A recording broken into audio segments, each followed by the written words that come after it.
I guess we can agree that trust is a key component of any campaign. The voters have got to decide who to trust. Yeah, absolutely. To look after the country. In this campaign, the trust word has been a puzzle because all the leaders don't seem to trust each other. Right. And how can a voter make up a decision given that? Well, look, we're asking people to trust us to move the economy forward based on our record. Canada's emerging from the global recession as strong and fast as anyone. It's not unusual, I think, in a campaign, Peter, you've covered a few for leaders to not necessarily have the most positive views of each other. But are you suggesting that's all politics, though? I mean, it's some pretty heavy-duty stuff that's being said about each other, or trusting each other's word. Well, you know, as I said, I think the key issue for us is the economy.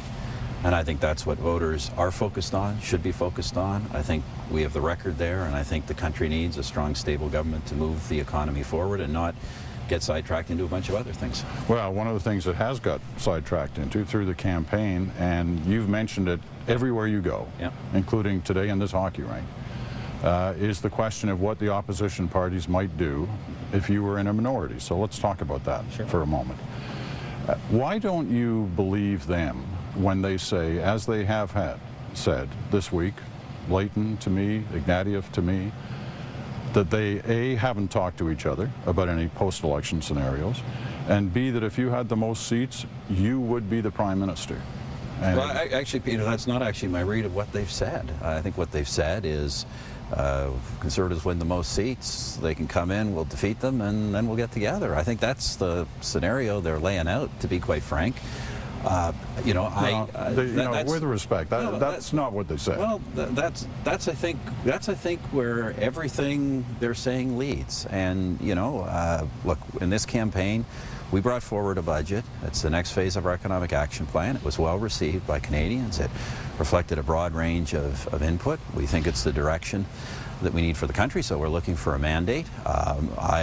I think we're at a stage where, you know, minority parliaments are becoming counterproductive. We've had 4 elections in 7 years. I think the country would be well served to get a government that can focus on a little bit longer time frame and move the recovery forward. But my view has always been, if the people give us a mandate, whatever kind of mandate it is, we'll be honored to accept it. Well, if they give you a minority mandate, are you suggesting that you would bring in exactly the same budget with the adaptations that you've suggested during this campaign? Well, first of all, Peter, in fairness, we're campaigning to get a mandate, and obviously we're campaigning on the budget as a very central part of that mandate. So that's the mandate I'm seeking. I've been minority Prime Minister for 5 years. We, of course, in a minority parliament, recognize that you know, we have to work with others. We've done that. That's the only way the minority parliament's actually worked. But the fact of the matter is, I'm not running to say I'm willing to negotiate away my budget. Of course I'm not. You know, we're running to get a mandate. People, those are the commitments we want to carry forward on. But I'll say this, Peter. I think this is also important. I'll say this. You know, I think these measures were well received.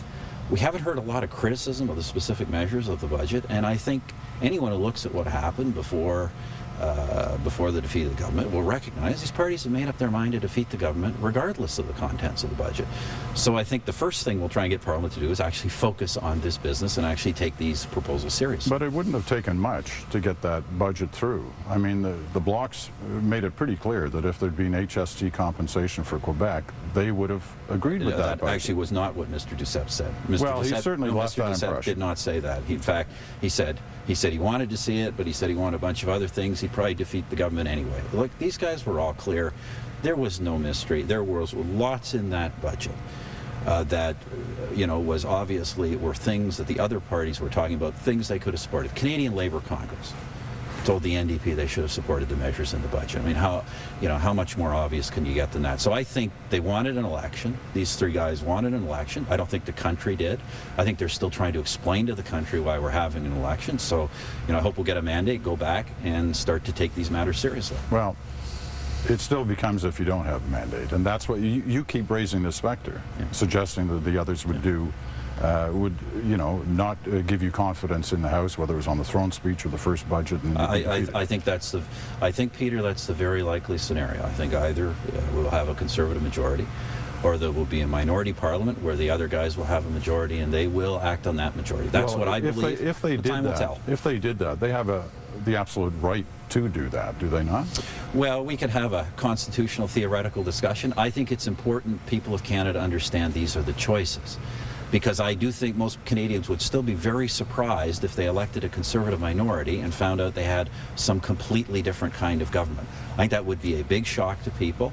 I don't think I don't think people know where such a government would lead. You know, we can point to tax increases they all agree on, a few other things, the reopening of the Constitution. Yeah, no, I appreciate all that, but they have that right. Well, you know, that's a question, a debate of constitutional law. My view is that the people of Canada expect the party that wins the election to govern the country. And that's what I think people expect. And I think anything else, the public will not buy. That's my personal view. They bought it in Ontario in '85, when the second place party formed with the third place party and became government. When the first place party couldn't win the conference of the House. Say party, Peter, we shall see. I think, you know, if you've got an unusual situation here, and that such a government would rely on the Bloc Québécois, which is a party dedicated to the breakup of the country in order to govern, and you'd be effectively in a position where instead of the party winning the election governing, the Bloc is effectively picking the government, which I think is enormously problematic for the country down the road. What if the situation was reversed? And Mr. Ignatieff or Mr. Layton was in first place, right, with the most seats. They will form the government. They will form the government. And they. No, I shouldn't speculate that, because I'm here in this to win, and I think we're going to win. No, I appreciate that, but you've raised the issue of the hypothetical situation, so that's one as well. Whichever of those two parties does not gain the confidence of the House, the Governor General comes to you, because that's the way it has to happen, and says, Mr. Harper, the second place party, the first place party couldn't achieve the confidence of the House. I'd like you to try. Well, look, I think if the other guys win, they get a shot at government, and I don't think you challenge that unless you're prepared to go back to the people. And I think one of the reasons. So you would say no to that? I think one of the reasons. You'd say to the Governor General, no, I wouldn't do that. No, I think because I think one of the reasons people don't want another election. I mean, that's another thing about this whole discussion. No, but that would be a way of preventing another election. These guys throwing up these scenarios where government party may win, but we're not going to let the government govern. We'll be into another election before too long. That's why I think we need a majority mandate. I think this has gone on long enough. I think we've got a good record. So we're obviously appealing to the people to get behind us, and let's move the country forward. We have some pretty important economic challenges that remain in the world, in this country, and I don't think we can afford to continue to go around in circles like this with any kind of minority. All right, I just want to be clear, because it is a different position than the one that you suggested in the letter that you wrote with Mr. Layton and Mr. Duceppe in 2004 about the Martin government, when you wrote the Governor General, suggesting there were other options, and one can assume that had to be the option you were talking about. One doesn't assume that. The option I was talking about, Peter, was that we try and influence the government's agenda, and if we want to defeat the government, we have to get our own man. I never suggested otherwise. Why did the two of them swear up and down that there was no question that what was on your mind was to become Prime Minister? Why are they saying this now instead of saying the opposite? They didn't say this in '04. The reason, Peter, is because they're considering the option of combining with the Liberals to form a government without an election. That's why. That's why they changed their story. That's why I keep saying the choice is a majority Conservative government or a minority parliament, where people may end up very surprised at the kind of government they're getting, and they will not know till after the election what that government even stands for. What can your party do in majority that it can't do in minority? You know, I think the big difference, you know, I point out to all our own people, the party's agenda is the party's agenda, majority or minority. And, you know, I think one thing that the party has been shown in the past 5 years, which I think is an important lesson, is you have to focus on the broad needs of the Canadian population. That cannot change. What does change, frankly, is you can focus on a little longer term planning horizon. Instead of always worrying about the confidence vote the next 2 or 3 months, you can actually start to plan for a whole 4 years. And I think that's the kind of thing the country now needs to do. I think we've managed well a series of crises. They haven't by any means been all parliamentary crises. A lot of them have been economic and financial crises. I think we've managed these well. But I do think the country could use a longer term focus. Well, you know, you have made the point across the country. It's funny because in some parts of your speech you boast about what you've accomplished in a minority position. Yeah. And in another part of your speech you'll say, we can't go on like this. Yeah. The minorities are producing chaos. No, but I think both are true, Peter. I think we've been the longest serving minority government in Canadian history. And I think it's been a remarkably productive So minorities period. have worked. It's worked to this point. But, you know, as I say, Peter, we're in a different matter. We just had a budget where all the other guys had essentially decided they'd defeat the budget 6 months before we even tabled it. I think when you're at that stage, when the other guys are that frustrated about opposition and prepared, as I say, to get together and form government, even if they didn't win the election, I think we're getting to the stage where a minority government's played itself out and where some dangerous things have happened. Look, I'm pleased as a minority. I think we've got some things done.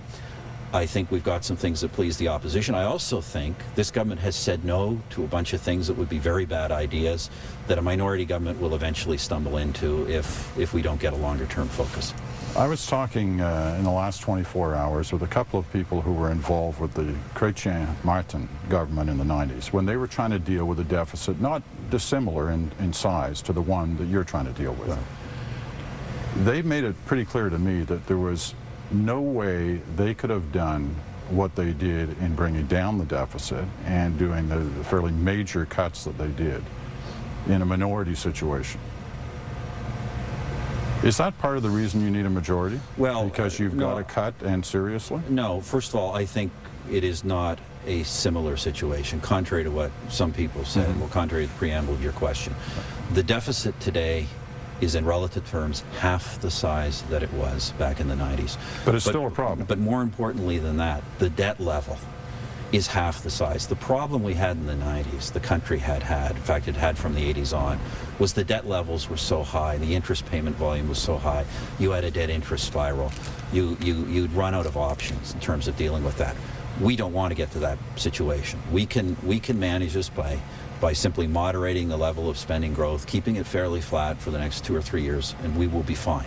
That is not something that doesn't require effort. We say we need to increase efficiency. We have, as you know, every year done a review of programs and pared back some smaller and ineffective programs. But we can avoid, if we stay on the track we can avoid major program expenditures. There's no reason for that. But things can throw you off that track, of course right? Of course they could. Inflation going up? But also tell you this, Peter, a government, a minority government, as the other parties have all done, promising to spend literally an order of magnitude larger than us in terms of their promises and raising taxes, we will then be back into the world we were in the 1990s. That's what we want to avoid. How serious a situation is the inflation factor that gets introduced this week, and the numbers we saw in the monthly increase are beyond any of the expectations for this year. How much of a problem is that with inflation going up 50% in terms of the point factor in a month? Yeah, look, it's worrisome in the sense that it hits ordinary people in their pocketbooks. And that is a concern, and obviously we will continue to monitor. It's one of the reasons we reduced the GST, and we want to keep taxes down for people because we know there are those cost of living pressures. Inflation itself, in terms of the government, actually doesn't affect our fiscal track very much. So that's not a problem. But what we need to worry about, what could affect our fiscal track, is obviously the growth scenarios here in Canada and around the world. It's projected to be healthy going forward, but obviously we're going to have to continue to work with our partners in the G20 to keep the economic recovery on track. When you say it doesn't affect your fiscal track, if it starts having an impact on interest rates, which a lot of people think it could, that would it not? It would have some, but as I say, our debt level is so much lower than it used to be that today the possibility of a kind of a debt payment deficit spiral is not there, as long as we continue to eliminate the deficit. Look, the deficit has come down by 1/4 over the past year. It's going to go down 1/4 next year. If we continue on that track, we will not bear that kind of risk, which is why, by the way, I believe we don't need to accelerate deficit reduction, but one of the reasons I'm arguing in this campaign we should take measures to do that is so we don't get in that kind of trap. And I think the longer a deficit persists, the more risky it becomes. All right, last quick point to tie the knot on the way we started on the trust factor. Why should Canadians trust you with their vote on May 2nd? I say, look at our record, look at the direction the country's going. What other country would you want to be living in right now? I think that's a direction that people should put their confidence in. Now, that said, Peter, on the abstract question, look, I'll say this much to you. On the abstract question of trust about politicians, we understand that in a democracy, people don't give unconditional trust to people. I mean, that's the nature of democratic politics. That's why it works. So that's why you could win a majority with 60% of the Canadian people not voting for you. Of course, that's why we remember we have to go out every day and continue to earn that trust, not just a matter of an election. On that point, we'll leave it. Thanks.